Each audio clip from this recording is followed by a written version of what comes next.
temen ya. Nah, di sini juga aku ada di komen yang udah aku pin, kalau misalnya kalian nggak punya belum punya akun untuk bertransaksi trading atau berinvestasi sama Sukor Sekuritas, kalian bisa buka di form.sukorsekuritas.com ya. Dan juga bisa nih follow Mas Bro Arvin ya. Bro Arvin ini content creator ya bro ya, untuk finance sama investment. Betul. Jadi buat teman-teman juga kalau misalnya mau belajar lebih banyak bisa langsung follow Bro Arvin. Oke, mungkin ini gue langsung aja nih mau accept Mas Afif ya, WhatsApp Apartment nih. Coba kita ngobrol-ngobrol. Wah, ini ada Mas Bro Handi Rawan juga nih, ngirim api nih. Bakaran bro ya, ISG hari ini. Oke, halo Mas Afif. Halo. Halo, selamat malam. Selamat malam ya Mas. Perkenalkan di sini ada Joe ya, kita pertama kali nih Ajila, dan juga ada Bro Arvin ya di sini ya Mas ya. Halo Mas Arvin. Ya, jadi malam hari ini kita tentunya mau ngobrol-ngobrol begitu ya tentang sesuai topik kita gitu kan, saham atau properti, or why not both begitu ya. Jadi kita mau melihat mungkin market outlook properti itu bagaimana sekarang, apakah properti masih menjadi salah satu pilihan strategi investasi. Nah, ini boleh nih kita sama-sama ngobrol aja dulu kali ya. Mungkin untuk pertanyaan pertama aku mau tanyakan langsung aja ke Mas Afif dulu kali ya. Jadi apakah kenapa real estate atau properti itu masih menjadi pilihan strategi investasi yang menarik nih buat para investor? Mungkin bisa dijelaskan dulu. Oke. Makasih Mas Zul. Jadi menurutku sih sebenarnya gini ya, tadi kan udah dijelasin juga terkait sama Mas Arvin kalau misalkan kondisi makroekonomi kita kan lagi oke nih.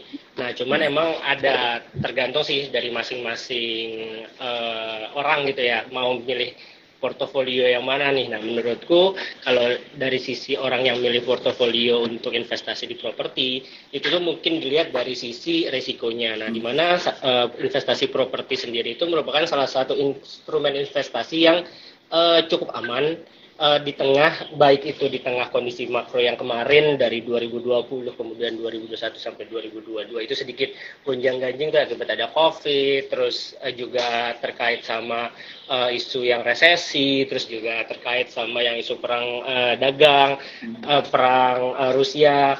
Nah, kalau misalkan di sendiri sih sebenarnya kalau dari secara outlook nih ya, walaupun emang kenaikan indeks harga jual itu mencapai 5%, namun minat dari konsumen sih tetap ada. Nah, sementara itu sebenarnya indeks permintaan terhadap properti khususnya hunian ya, itu justru naik nih sekitar 9% dari tahun 2022. Nah, mungkin menurutku sih tetap logika simpel ya. Jadi mereka itu yang investasi di properti itu mungkin diambil dari lahan yang emang sedikit maksudnya lahan yang berkurang gitu ya, terus kemudian banyak yang lahannya itu nggak akan bertambah lah seperti itu. Nah, tapi harganya itu akan selalu naik. Mungkin mereka akan selalu, oh ya, investasi yang teraman itu ketika emang membeli sesuatu yang demand-nya itu ada tapi supply-nya itu berkurang, seperti itu sih. Oke. Terima kasih ya Mas ya. Mungkin aku langsung lempar mungkin ke Bro Arvin kali ya. Kalau misalnya dari Bro Arvin sendiri gimana, kira-kira apakah membeli real estate atau properti itu masih menjadi pilihan strategi investasi yang menarik begitu kan? Apalagi kan kalau misalnya kita lihat sekarang kan instrumen investasi itu kan banyak banget tuh bro ya kan, apalagi dunia yang udah serba teknologi dan semuanya kayaknya instrumen produk investasi itu banyak banget gitu kan. Makanya itu juga mungkin menjadi salah satu tantangan juga nih buat para generasi-generasi yang baru untuk bisa mengerti apa itu sebenarnya investasi kan, karena investasi bodong juga ikutnya hadir gitu ya seiring berkembangnya istilahnya produk-produk investasi ini. Dan memang kan kalau misalnya kita lihat kan real estate atau properti itu kan salah satu produk instrumen investasi lama gitu kan. Nah, jadi mungkin view-nya dari Bro Arvin gimana nih mengenai investasi real estate atau properti? Oke, kalau kita bilang investasi real estate atau properti ya, kita bilang secara spesifik properti ya. Itu adalah salah satu instrumen yang kita bisa bilang itu kita jarang banget ibaratnya nanya harga properti, misalnya contoh ya, kita sudah beli properti nih, terus kita besok tanya ke sebelahnya, harga properti udah naik nggak? Enggak kan, gitu loh. Kita biasanya kalau di saham kan kebalik nih, kita kata lihat terus chartnya, jadi bisa tahu gitu kan. Kita terganggu psikologinya. Jadi sebenarnya kalau tradisional properti, aku rasa itu juga menarik gitu ya. Maksudnya kita sendiri juga harus punya portfolio real asset gitu, nggak cuma paper asset semua gitu. Jadi memang harus ada portfolio real asset. Karena properti sendiri itu inflasi ya. Jadi sebenarnya kita invest di properti itu kita berusaha untuk melawan inflasi gitu. Jadi terutama properti yang maksudnya padat penduduk dan sebagainya. Dan kita kalau lihat ya sebenarnya semakin growing pertumbuhan penduduk, maka demand for property juga ikut naik kan gitu. Sebenarnya secara ideal, berarti demand-nya akan terus ada gitu. Nah cuma masalahnya kan dari pengembang kan tinggal pintar-pintarnya gimana caranya supaya mengemas properti ini jadi sesuatu yang ibaratnya banyak klien-klien yang suka. Karena target kebanyakan properti kan sekarang milenial ya. Kita lihat rumah-rumah properti zaman sekarang kecil-kecil, nggak terlalu ibaratnya ya cukup menarik gitu ya, di mana banyak pengembang-pengembang besar juga sudah larinya ke sana. Jadi menurut properti itu masih salah satu opsi investasi yang kita ibaratnya bisa difasilitasi lah ke sana gitu. Oke, thank you banget ya Bro Arvin jawabannya. Oke, jadi mungkin sekarang kita lanjut ya. Tadi kan kita juga ngobrol tentang market outlook dari properti itu. Tadi kita udah ngobrol kan sama Bro Arvin. Nah sekarang mungkin saya mau langsung tanya nih sama Mas Afif kali ya, sebagai bisa dibilang juga orang lapangan lah ya kan. Karena project manager juga nih kan langsung di propertinya. Kira-kira kalau misalnya dari Mas Afif sendiri tanggapannya apa nih tentang market outlook dari industri atau sektor properti? Mungkin aku ngebedain dulu nih antara yang either itu yang retail, kemudian yang office, untuk yang apartemen sama yang landed nih. Nah kalau misalkan dari retail sendiri sebenarnya itu tuh beberapa data tuh bilang kalau misalkan retail yang dekat dengan lokasi yang strategis, apalagi didukung sama pernyataan Mas Arvin tadi, kalau misalkan secara kelas itu middle up nih yang lebih tinggi. Nah itu mungkin secara retail itu sedikit meningkat dibandingkan pada saat COVID kemarin 2-3 tahun yang lalu lah, seperti itu. Nah untuk sedikit untuk office sendiri, untuk office kan sebenarnya dibagi sama 3 ya, grade A, grade B, grade C. Dimana kalau misalkan grade A dengan fasilitas yang baik itu lebih menarik nih, tenan-tenan itu justru lebih tertarik terhadap office-office yang emang memiliki grade A dengan aksesibilitas yang baik seperti itu. Nah, untuk kondisi di apartemen sendiri, sebenarnya kondisinya itu masih sedikit wait and see nih. Cuman emang ada beberapa project yang kalau kita bilang tuh transit oriented development gitu ya. Jadi hunian yang apartemen yang emang dekat dengan transportasi massal. Nah itu berdasarkan data dari salah satu lembaga properti itu bilang kalau misalkan kenaikannya itu lebih signifikan dibandingkan dengan properti-properti yang tidak berlokasi di titik-titik transportasi massal seperti itu. Nah sedangkan untuk landed house tetap cukup stabil sih, karena emang ya kita tahu ya orang Indonesia kan harus punya landed house. Kalau misalkan baru dianggap udah apa ya udah settle tuh harus punya landed house lah, seperti itu. Mungkin kalau dari sisi sih gitu. Oke, jadi tadi aku mungkin recap sendiri sedikit gitu ya. Jadi kalau Mas Afif menjelaskan tadi dari 4 sisi begitu ya. Dari retail, dari office, dari apartemen dan juga landed house begitu ya, Mas ya.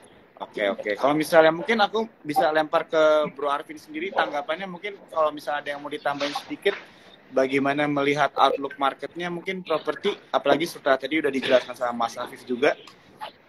Oke, sebenarnya gini, tadi Mas Afif kan dari pastinya lebih tahu gitu ya dari kita yang mungkin cuma berkecimpung di dunia sahamnya gitu ya. Mungkin makanya kenapa kita kan ibaratnya bisa bertukar informasi lah ya gitu. Maksudnya dalam arti di lapangan itu seperti apa. Jadi memang kalau kita mengacu dari data beberapa emiten di bursa ya, memang kita lihat beberapa yang seperti gue bilang Bro Jo, memang kalau kita lihat ya memang yang middle high itu lebih kencang penjualannya sepertinya. Dari marketing salesnya kita kelihatan sekali. Nah, jadi memang kalau dari yang middle high itu seperti kita bilang ada spillover commodity dan sebagainya, ini akan berdampak langsung ke sektor properti. Tapi memang tidak rata gitu. Jadi yang kita lihat yang middle low justru agak terhambat gitu sepertinya ya, karena pertumbuhannya itu nggak sesignifikan itu. Tapi kalau kita lihat memang ada tren pertumbuhan gitu ya. Nah, cuma yang perlu kita garis bawahi adalah kan tingkat suku bunga juga naik ya. Kalau kita lihat kan tingkat suku bunga juga menghambat dari sektor pertumbuhan sektor properti, dan juga politik juga ya yang menyebabkan orang wait and see. Tapi overall kalau kita lihat ketika misalnya contoh ya, industri kan banyak masuk ke Indonesia juga dari luar negeri. Pasti juga ada ekspat juga kan yang masuk ke Indonesia juga. Nah, mereka kan juga butuh yang namanya tempat tinggal nih. Nah, mereka juga butuh yang namanya tempat tinggal. Jadi demand for property itu nggak akan turun sebenarnya. Kecuali terjadi ekonomi yang misalnya setiap pertumbuhan ekonomi kita turun, dan itu akan berbeda cerita.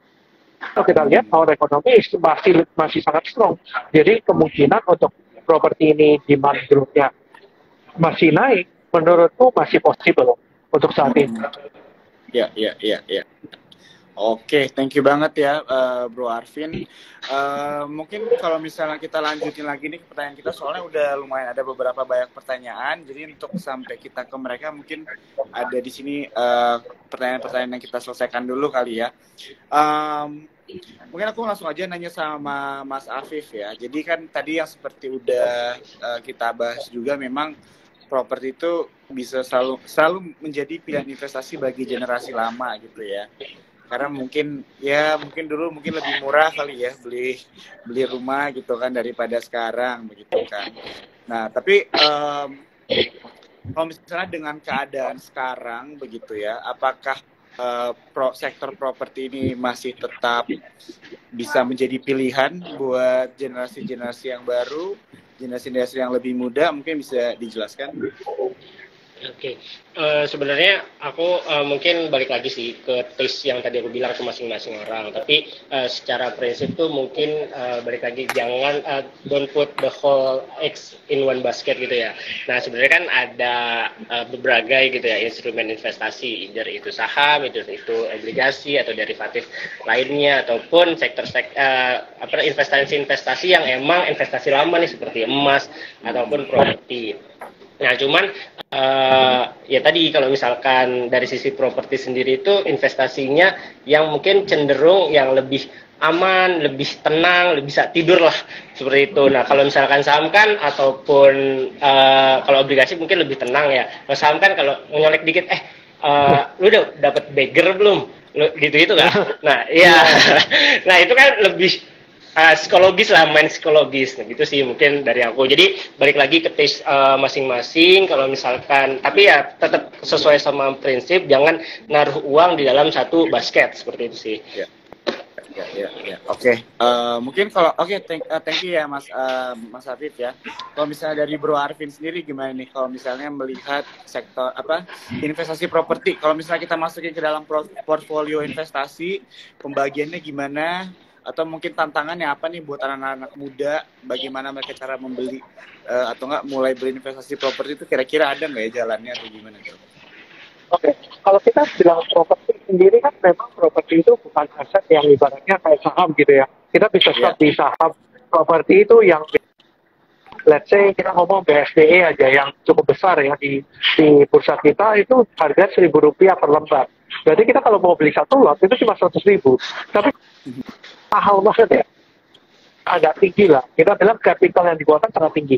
Jadi kita ibaratnya harus KPR biasanya gitu untuk mendapatkan properti itu. Tapi kita harus ngerti bahwa kita harus bagi nih, kita punya pendapatan gitu ya. Kita punya pendapatan dan kita harus bagi nih. Oke, untuk KPR sekian, ini sekian. Karena kalau kita nggak punya planning dari awal, itu bisa berantakan nanti ketika cicilan kesekian-kesekiannya.